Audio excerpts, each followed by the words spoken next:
오늘은 반전 두 번째 시간입니다. 끝에서 시작된다. 끝에서 시작된다라는 주제로 하나님 말씀을 증거하도록 하겠습니다. 여러분들 혹시 인생에서 끝났다라는 그런 생각 해보신 적 있습니까? 관계가 무너질 때 그럴 수도 있고요. 어떤 실패가 반복될 때나 아니면은 너무 늦었거나 돌이킬 수 없을 때 여러분들 스스로 문득 여기까지인가? 더는 길이 없고 뭔가 완전히 끝난 것 같은 그런 경험이 여러분들에게도 있습니까? 십자가 위에 매달리신 예수님, 여러분들은 어떻게 보여지십니까? 십자가 위에 매달린 예수님은 마치 다 끝난 것처럼 보입니다. 모든 것이 다 끝나는 시간 속에 있는 것처럼 보입니다. 당시 십자가 처형은 로마 제국이 사용하는 가장 극악한 사형 방식이었습니다. 육체적 고통은 당연히 뛰어넘고 공개적으로 많은 사람들 앞에 수치와 조롱을 받게 하는 것이 바로 이 십자가였습니다. 로마 제국의 반기를 들었던 정치적 반역자들 아니면 흉악범들, 사회 질서를 무너뜨리는 자들에게 가해지는 형벌이었고, 심지어 유대인들에게조차도 십자가는 하나님께 받는 저주라는 인식이 아주 강했습니다. 그 십자가에 지금 예수님께서 매달려 있는 것입니다. 군인들은 십자가에 매달린 예수에게 끝까지 비난하고 조롱합니다. 네가 유대인의 왕이면 내려와서 네 스스로부터 구원해 보라고 조롱하고 비난합니다. 예수님이 매달린 십자가에 하나의 패가 달려 있습니다. 유대인의 왕이라고 써 있습니다. 요한복음 19장에 보면 대제사장들이 빌라도에게 간청을 합니다. 지금 예수에게 붙어있는 저 죄패를 유대인의 왕이라고 하지 말고 자칭 유대인의 왕이라고 수정 좀 해달라고 간청을 하자 빌라도가 단번에 거절합니다. 내가 쓸 것을 썼도다라는 한마디와 함께 거절합니다. 왜냐하면 지난주에 우리 기억나나요? 조롱의 대상이 죽어가는 예수가 아니라 바로 유대인들이었기 때문입니다. 빌라도 보기에는 어차피 예수는 끝났습니다. 심한 채찍과 심한 고통과 극심한 십자가에 매달린 형벌을 통해서 이제 거반 죽어가기 때문에 끝났습니다. 그래서 예수를 통해서 최대한 끝까지 유대인들, 저 비열하고 야비한 유대인들 조롱하고 멸시하고자 했기 때문입니다. 종교 지도자들, 유대인의 종교 지도자들의 눈에 보기에도 예수는 가장 비참한 생의 끝에 매달려 있는 것으로 보고 있습니다. 뿐만 아닙니다. 3년과 예수님과 3년 동안 함께 동고동락했던 제자들의 눈에도 예수와 함께했던 모든 사역이 이제는 끝이 나는 것입니다. 십자가에 매달린 예수를 보면서 모든 게 끝났다고 생각했습니다. 비단 옆에 함께 매달린 양옆의 두 강도 중 한 사람도 예수가 끝났다고 보면서 비아냥거립니다. 그 한 명의 강도는 당신이 그리스도라면, 당신이 메시아라면 구원자라고 하지 않았느냐? 그렇다면 당신과 우리부터 먼저 좀 살려보시오라고 비난을 합니다. 모두가 십자가에 매달린 예수를 끝이라고 보고 있습니다. 마치 이런 모든 장면들은 한마디로 십자가는 끝이다, 여기는 끝에 와 있다 라고 선언하는 것과 같습니다. 세상은 십자가를 실패의 끝으로 간주했습니다. 그야말로 죄인이 처벌받는 끝의 자리였습니다. 죄가 없다 할지라도 이미 그 수치의 상징이 되는 십자가에 매달린 예수는 이제 인생의 끝에 비참하게 매달려 있는 것입니다. 예수님이 처음에 어떻게 오셨습니까? 이 땅에 구원자로 오셔서 복음을 전하고 가르치고 병든 자를 고치시고 많은 이적을 행하셨고 종교 기득권자들을 꾸짖었고 소외된 자들의 친구가 되어서 함께 식사를 하셨고 많은 사람들에게 위로와 소망이 되었던 그 예수가 지금은 너무나도 무력하게 알지 못합니다라는 자신의 십자가의 못을 받고 조롱하는 자들을 위해 강력한 회개와 용서에 대한 중보 기도하는 것을 강도들이 들었다라는 것이에요. 조롱을 받으면서 십자가에 못 박혀 매달린 상태로는 그 누구도 절대로 해본 적도 없고 뱉어낼 수도 없는 그 영적 존엄성의 고백을 강도들은 들었다라는 것이죠. 십자가에 매달리기 전까지 예수 그리스도의 삶이 어땠습니까? 병자들을 고치셨고 세리와 죄인들과 함께했고 그 왜곡되고 뒤틀린 율법학자들과 당당하게 맞섰던 예수를 강도들조차도 알고 있었다라는 것이요. 그가 죄가 없는 것이라는 것을. 지금 이 강도의 고백은 대단한 신학적 통찰로 이런 고백을 하는 것이 아닙니다. 대단한 어떤 영적인 신앙의 경험 생활을 가지고 지금 이 고백을 하는 것이 아니라는 것이에요. 이것은 이렇게 이야기할 수 있습니다. 한마디로 상식이었습니다. 한마디로 양심이었다고 할 수 있습니다. 이어서 이런 고백을 합니다. 42절 이르시되 예수여 당신의 나라에 임하실 때 나를 기억하소서 하니. 이 강도가 죽음 직전의 순간에 당신의 나라에 임하실 때 나를 기억하소서. 죽음 직전의 순간에 십자가에 매달린 이 흉악범 강도가 진리를 어떻게 깨닫게 된 것일까요? 아니 이 사람이 갑자기 예수가 누구인지 어떻게 알아보게 되었을까요? 조롱한 강도는 자기 자신의 죄를 부정했어요. 진실되지 못하고 자기 양심을 저버린 것이요. 그리고 예수께 했던 말은 그야말로 예수를 마치 도구처럼 사용하려고 했던 것이요. 너와 우리를 구원해 봐라. 그렇게 말하면서 예수님을 그가 가지고 있는 능력이 만약에 있다면 자기 욕망에 맞추려고 했던 것이요. 반면에 다른 강도는 어땠습니까? 신학적인 체계나 율법적인 지식으로 지금 이런 고백을 하는 게 아니에요. 그는 자신의 죄를 진실되게 인정했어요. 그리고 자신의 양심과 상식으로 예수가 죄가 없는 분임을 고백한 것이에요. 그리고 그 순간 성경에 기록되어 있지 않지만 우리는 뭐라고 설명할 수 없는 놀라운 일이 여기서 펼쳐지는 것이에요. 그 순간 그는 예수를 구원자로 바라보고 고백하는 신비한 은혜가 그에게 임했던 것이에요. 여러분, 우리가 어떤 성경적인 신학적인 지식을 더 쌓거나 어떤 신앙에 의로운 어떤 공을 세워서 하나님을 우리는 비로소 알게 되고 그 은혜를 경험하는 것이 아니에요. 오해하지 마세요. 신학적 지식이 필요 없다라는 뜻도 아니고 우리가 하나님의 은혜를 경험하는 그 경험들이 필요 없다라는 것이 아니라 그것으로 우리가 하나님을 알고 하나님을 깨닫게 되는 것이 아니라는 것이에요. 우리가 하나님을 어떻게 알게 되었습니까? 어떤 상황 속에서 내가 더 하나님을 알고자 하는 마음이 여러분들 가운데 시작되었나요? 알아서요? 무언가를 행해서요? 아니라는 거죠. 이것은 어쩜 우리 삶에서 터져나오는 양심의 고백에서 시작되는 것입니다.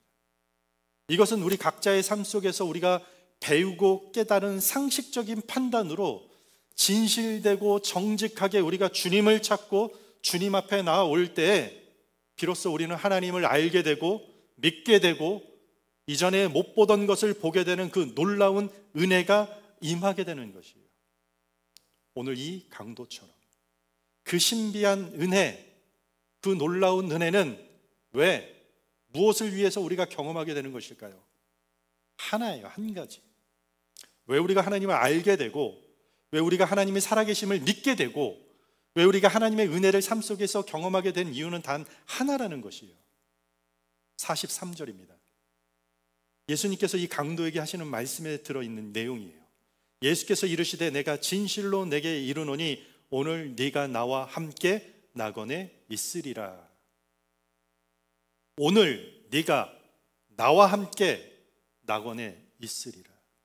주님이 뭐라고 대답하셨나요? 하나님 나라에 들어가고자 하는 자에게 너 인생 좀 제대로 살다 왔느냐? 너 성경에 대해서는 조금 아느냐? 너 헌신과 봉사는 좀 했느냐? 전도는 몇 명이나 했냐?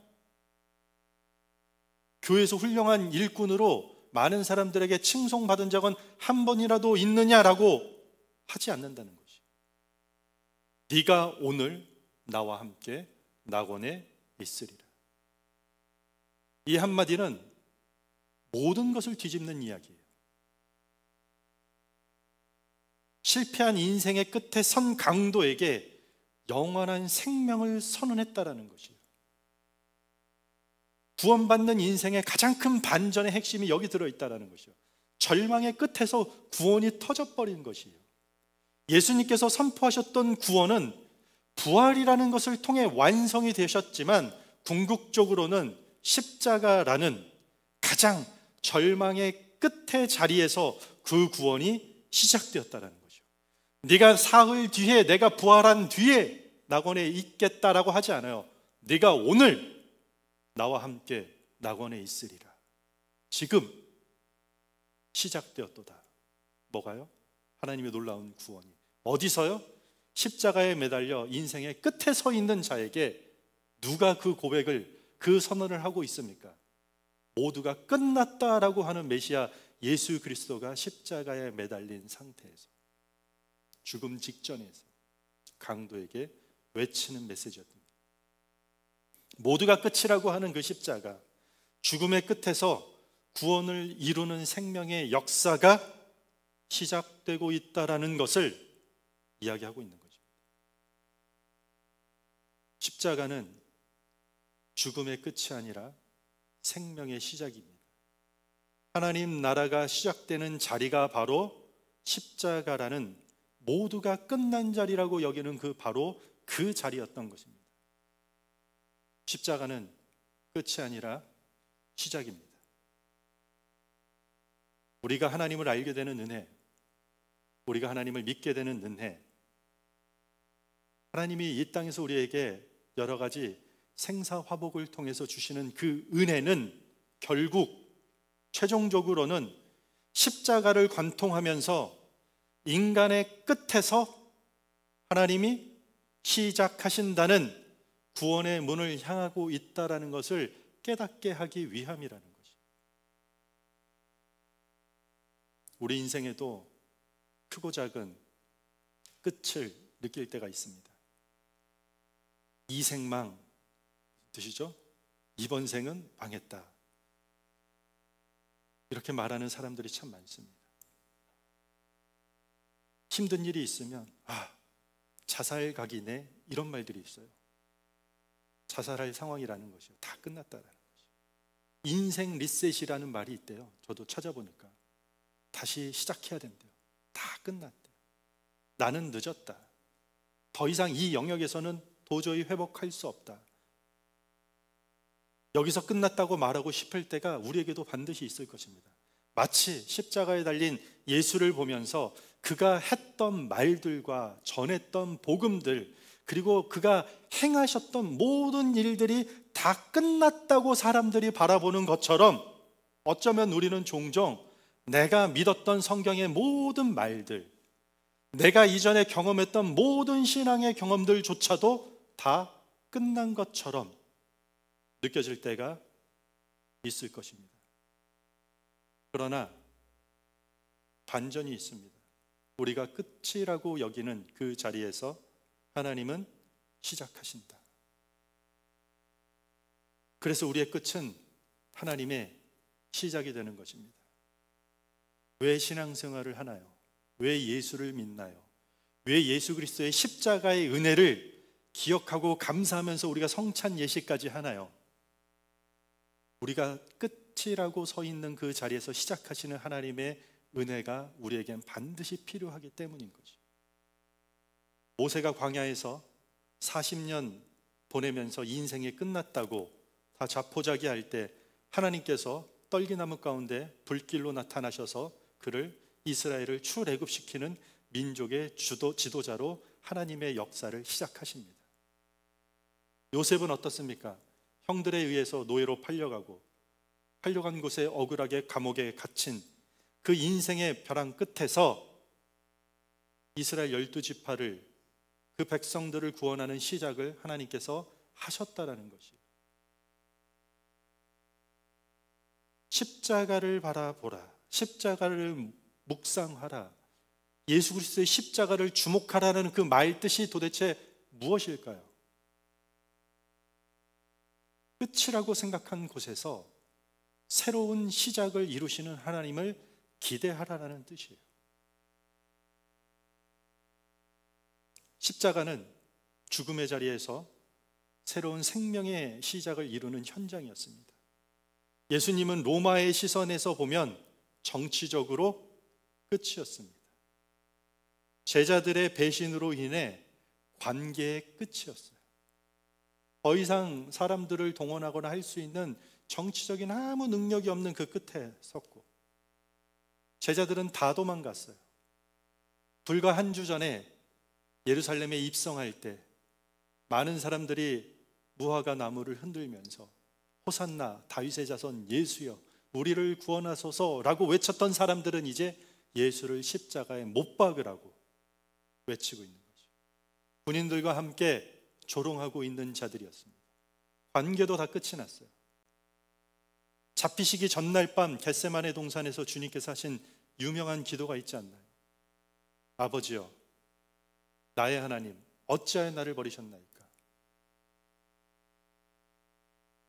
그렇게 부르짖었던 영적 외로움의 끝에 서 있었던 거지요. 이 말은 예수님께서는 우리가 인간이 경험할 수 있는 모든 끝의 자리에 섰던 것이라는 뜻이에요. 그분은 우리의 끝을 아시고 그 끝에서 새 일을 시작하는 분이라는 것을 십자가 사건을 통해 상징적으로 우리에게 전해주고 있다는 이야기입니다.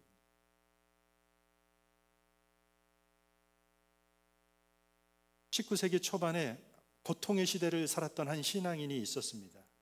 독일 루터교의 목사이자 반나치 운동을 펼쳤던 디트리 본 회퍼가 있습니다. 히틀러를 신격화했던 독일 교회를 비판하다가 그는 체포됩니다. 그리고 히틀러 암살 모의의 혐의로 누명이 씌운 채 처참하게 처형됩니다. 그가 처형되기 전에 그가 남긴 마지막 유언에 강력한 문구가 하나 새겨져 있습니다. 죽음은 끝이 아니라 영원한 삶의 시작이다. 하나님 나라에 순종하고 바른 복음을 외치다가 죽기 전날 밤 썼던 그의 유서에는 자신의 죽음은 죽음으로서 끝이 아니라 영원한 삶의 시작이라는 것이에요. 그의 말은 오늘 십자가상에서 주님이 하신 말씀과 같은 말이에요. 오늘 네가 나와 함께 낙원에 있으리라. 죽음의 끝에서 선포된 생명의 선언, 우리는 그것을 복음의 반전이라고 말하는 것입니다. 이러한 반전의 은혜는요, 오늘 이 시대를 살아가는 우리 모두에게도 동일하게 찾아온다라고 우리는 믿고 고백하는 것입니다. 우리는 각자의 삶 속에서 끝이다, 마지막이다, 감정적인 끝의 자리, 육체적인 어떤 고난의 끝의 자리, 경제적인 끝의 자리, 내 계획이 다 무너진 것 같은 그 끝의 자리에 설 때가 있습니다. 그때 각자의 삶 속에서 우리는 정신적으로, 신체적으로, 감정적인 어떤 고통과 상실의 끝을 경험할 때가 있다는 것이에요. 심리학에서는 이런 충격, 어떤 그 절망의 끝, 고통의 끝, 어려움의 끝에서 겪는 그 충격을 트라우마라고 부릅니다. 그 트라우마는 그 트라우마 이후에 불안과 공포와 괴로움으로 일상생활이 더 어려워지는 사람들이 있어요. 그것을 심리학에서는 외상후 스트레스 장애라고 한대요. 트라우마를 겪은 이후에 스트레스 장애가 있는 것이요. 그때 겪었던 그 끝을 경험했던 환경이 나를 계속 짓누르는 것이요. 어떻습니까, 여러분들? 관계의 끝을 맛봤을 때 그게 오늘도 괴롭히고 있지 않나요? 어떤 여러분들이 했던 계획과 준비했었고 열심히 했던 어떤 일들이 끝을 경험했을 때 일종의 트라우마처럼 여러분들을 괴롭히고 있나요? 그런데 같은 고통과 같은 공포를 겪어도 오히려 그것에 비해 더 강해지고 성장하는 사람들이 있대요. 그래서 이렇게 얘기한대요. 외상 후 성장. 심리학 용어예요. 너무 안 맞지 않아요? 포스트 트라우마틱, 그 다음에 성장, 그로스. 트라우마를 겪었는데 성장을 한대요. 이유는 하나래요. 다 끝났다고 느껴지고 생각되는 고통은 모두가 똑같았지만 그 고통을 어떻게 해석하고 바라보느냐에 따라서 누군가는 무너지고 누군가는 성장하는 것이에요.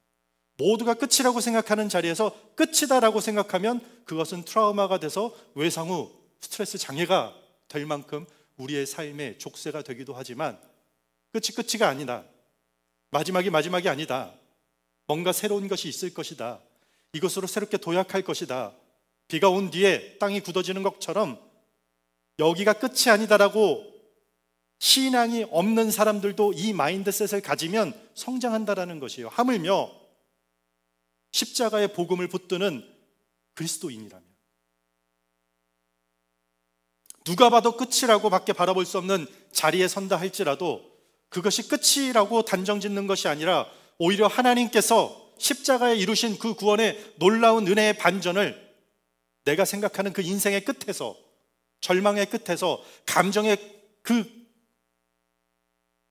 골 끝에서, 관계가 다 무너져 내리는 것 같은 그 벼랑 끝에 서 있는 것 같은 그 느낌.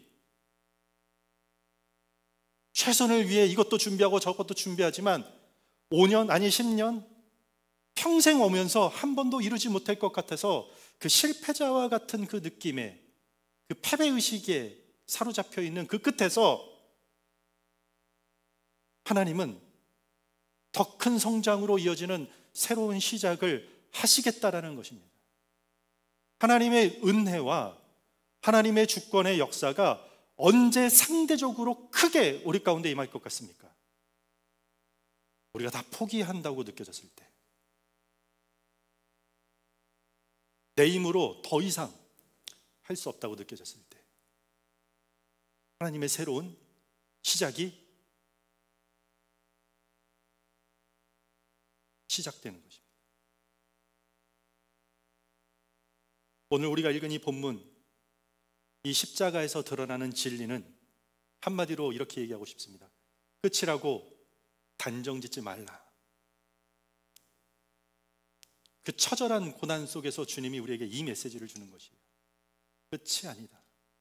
단정하지 말라. 우리의 끝에서 하나님은 새로운 시작을 이루신다를 지금 십자가 사건을 통해서 선언하고 있는 것입니다. 끝에서 새로운 시작의 반전이 어떤 사람들에게 펼쳐지는 것일까요? 한 강도는 조롱하다 끝났지만 다른 한 강도는 하나님의 놀라운 진리 안에 거하게 되는 은혜를 누리게 됩니다. 양심이 깨어있는 사람, 하나님이 우리 삶을 통해서 경험시킨 그 상식이 살아있는 사람, 그리고 하나님 앞에서 뿐만 아니라 사람 앞에서 진실하고 정직된 마음으로 자기 자신을 돌아볼 줄 아는 사람에게 구원의 은혜가 시작되는 것이에요. 그때 하나님을 알고자 하는 은혜가 생기는 것이고, 그때 하나님 나라에 거하고 싶은 그것이 도무지 뭔지 모르겠지만, 잘 그려지지 않지만, 내가 경험하고 내가 아는 것은 제한적이지만 그 하나님 나라에 함께하고 싶은 소망, 꿈이 생기게 되는 반전의 역사가 우리의 심령 가운데 시작된다는 것이죠. 이런 고백을 한 강도를 많은 신학자들은 회개한 강도라고 부릅니다. 그렇다면 회개는 복잡한 구조나 어떤 형식에 매여 있는 것이 아닙니다. 우리에게 주어진 양심으로 회개가 가능한 것입니다.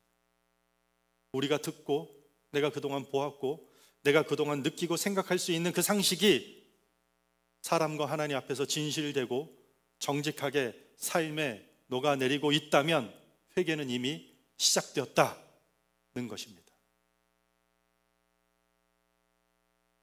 무너진 끝에서 새로운 시작으로 드러나는 전혀 다른 가능성이 우리가 들고 있는, 믿고 있는 복음의 패턴이라고 할 수 있을 것입니다. 말씀을 마무리하겠습니다.